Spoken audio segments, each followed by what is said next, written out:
اعوذ باللہ من الشیطان الرجیم بسم اللہ الرحمن الرحیم۔ کیا ائمہ معصومین کی ولادت ہوتی ہے یا ائمہ معصومین کا نزول ہوتا ہے؟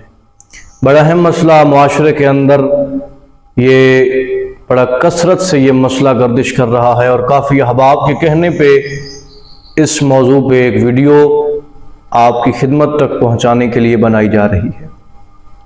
انشاءاللہ اس ویڈیو کے اندر بندہ حقیر مختصراً مکمل کوشش کرے گا کہ آپ احباب کی خدمت تک کوئی نہ کوئی ایک نتیجہ پہنچایا جا سکے، اور پھر فیصلہ آپ نے کرنا ہے کہ حق کہاں اور باطل کہاں، حق کیا ہے اور باطل کیا ہے، سچ کیا ہے اور جھوٹ کیا ہے۔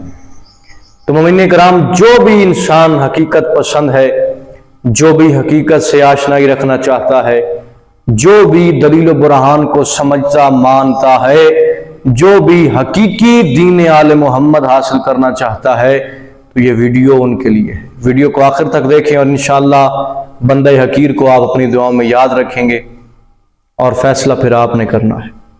جو لوگ یہ عقیدہ رکھتے ہیں کہ ائمہ معصومین کی ولادت نہیں ہوتی، ائمہ معصومین کا نزول ہوتا ہے، سینکڑوں احادیث، سینکڑوں روایات، سینکڑوں واقعات، دلائل موجود ہیں، لیکن ان میں سے چند آپ کی خدمت میں عرض کروں گا، اور پھر بندہ حقیر آپ سے سوال کرتا ہے، اور آپ نے نیچے کمنٹ سیکشن کے اندر جواب دینا ہے کہ آپ کس نتیجے تک پہنچے ہیں۔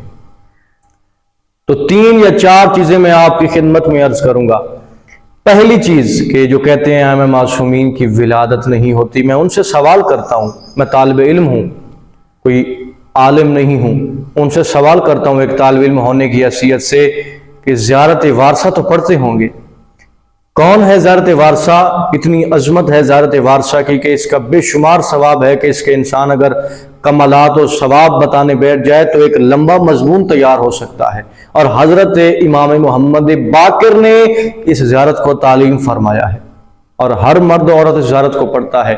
تو اس زیارت کے اندر اگر ترجمے پہ غور کریں، اس زیارت میں ایک جملہ ہے، اشہد انا کنت نورا فی الاصلاب الشامخہ والارحام المطہرہ، کہ میں گواہی دیتا ہوں کہ یہ وہ لوگ ہیں، وہ ہستیاں ہیں جن کے صلب بھی پاک ہیں، جن کی ماؤں کے رحم بھی پاک ہیں۔ تو میں آپ سے سوال کرتا ہوں، مومنین مومنات دن رات زیارت وارثہ پڑھتے ہیں، لیکن اس جملے پہ توجہ کریں، آپ کو آپ کے سوال کا جواب اسی جملے کے اندر مل جائے گا۔ یہاں مولا حسین کا تعارف ہو رہا ہے کہ خلیفۃ الرسول ہیں، خلیفۃ علی ابن ابی طالب ہیں، فلاں کے فرزند ہیں، فلاں کے نائب ہیں، فلاں فلاں فلاں۔ اس کے بعد ایک جملہ آتا ہے، کنت نورا فی الاسلام شابخہ والارحام المطہرہ، جن کے صلب بھی پاک ہیں، ان کے رحم بھی پاک ہیں۔ تو یہ صلب اور رحم کا سلسلہ ولادت کے اندر آتا ہے۔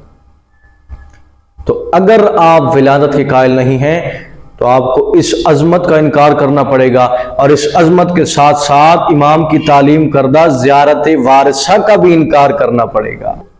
یہ عقیدہ زیارت وارثہ کے انکار کرنے کا سبب ہے۔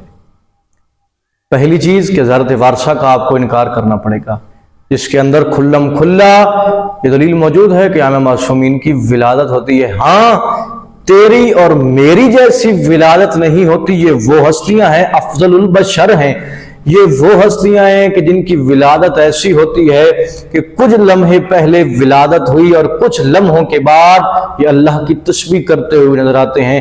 نہ ان کو وضو کی ضرورت ہوتی ہے، نہ غسل کی ضرورت ہوتی ہے، یہ وہ ہستیاں۔ دوسری چیز کہ ائمہ معصومین کی ولادت نہیں ہوتی، ائمہ معصومین کا نزول ہوتا ہے، تو میں ان سے سوال کرتا ہوں جو یہ عقیدہ رکھتے ہیں کہ جب جناب سیدہ کے دروازے کو آگ لگائی گئی، جناب سیدہ کے پہلو میں محسن شہید ہو گئے، تو آپ تو یہ عقیدہ رکھتے ہیں، تو یہ شیعہ سنی کتابوں کے اندر موجود ہے یہ واقعہ، آپ تو کہتے ہیں کہ ولادت نہیں ہوتی، نزول ہوتا ہے، یہ سلسلہ ان کے ساتھ نہیں ہے، یہ عام انسان نہیں ہے، بے شک عام انسان نہیں ہے۔ تو اگر یہ عقیدہ آپ رکھتے ہیں، یہ بات ہے آپ کی، تو میں آپ سے سوال کرتا ہوں کہ پھر جناب سیدہ کے بطن میں جناب محسن کی شہادت کیسے ہوئی؟ تو پھر آپ کو بی بی کی اس مظلومیت کا انکار کرنا پڑے گا، آپ کو انکار کرنا پڑے گا کہ جناب محسن کی شہادت نہیں ہوئی، اور بیوی پہ کوئی ظلم نہیں ہو رہا، تو پھر اگر آپ بیوی کے ظلم کا انکار کرتے ہیں تو گویا آپ غاصب ہیں، آپ گناہ گار ہیں۔ جو ائمہ معصومین کی فضیلت کو کم کرے، ان کی مصیبتوں کو چھپائے، تو کائنات میں اس سے بڑا غاصب ترین انسان موجود نہیں ہے۔ مختصر کروں تیسری بات کہ یہ حملہ ہے، یہ عقیدہ حملہ ہے جناب علی کی والدہ ماجدہ کی عصمت و طہارت پر، کہ جب وہ کعبے کے نزدیک آئیں اور ان کو کعبے سے روکا نہ گیا اور انہوں نے وہاں مولا کو عدم سے وجود بخشا اور مولا کی ولادت ہوئی، اور مولا کا لقب ہی ہے مولود کعبہ، یعنی کعبے میں پیدا ہونے والا۔ نزول کا لفظ استعمال ہی نہیں ہوا۔ جناب مریم آئیں، ان کو روکا گیا، جناب فاطمہ بنت اسد آئیں، ان کو روکا نہیں گیا۔ یہ عظمت ہے، یہ عصمت ہے، یہ طہارت کی دلیل ہے کہ بی بی نے وہاں 3 دن گزارے اور مولا نے بھی وہاں 3 دن گزارے، اور یہ ان کی عصمت کی بہت بڑی دلیل ہے کہ نہ کعبہ ناپاک ہوا، نہ صحن کعبہ ناپاک ہوا، نہ بچے کو غسل کی ضرورت پڑی، نہ بچے کی ماں کو غسل کی ضرورت پڑی۔ تو یہ اگر آپ عقیدہ رکھتے ہیں کہ ولادت نہیں ہوتی، تو یہ بی بی کی عصمت پہ بہت بڑا حملہ ہے عزیزان محترم، اور اس سے آپ کو بچنا چاہیے اور اپنی جوان نسل کو بھی بچانا چاہیے۔ تو یہ بی بی کی عظمت پہ بہت بڑا حملہ ہے۔ چوتھی چیز، خود حضرت امام محمد باقر معصوم کے فرمان سے بڑھ کے کون سی چیز ہے اس دنیا کے اندر؟ خود معصوم فرماتے ہیں کہ اے لوگو، ہمارے بارے میں غلو کرنے والوں سے بچو۔ کیونکہ ہم نہ فرشتے ہیں اور نہ ہی ہم آسمان سے نازل ہوئی ہیں، ہم اللہ کے بندے ہیں، لیکن ایسے بندے ہیں کہ جن کی رضا خود اللہ کی رضا ہے۔ لہذا میرا محترم، اگر آپ ولادت کے قائل نہیں ہیں تو یہ خود معصومین کی عصمت پہ ایک بہت بڑا انکار کا ذریعہ ہے کہ یہ معصوم ایسے ہیں۔ انما یرید اللہ لیذھب عنکم الرجس، اللہ نے ہر قسم کا رجس ان سے دور کر دیا ہے، اور یہ ہر قسم کی ناپاکی سے دور ہیں۔ لہذا جب ان کی ولادت ہوتی ہے، نہ ان کو وضو کی ضرورت ہے، نہ غسل کی ضرورت ہے۔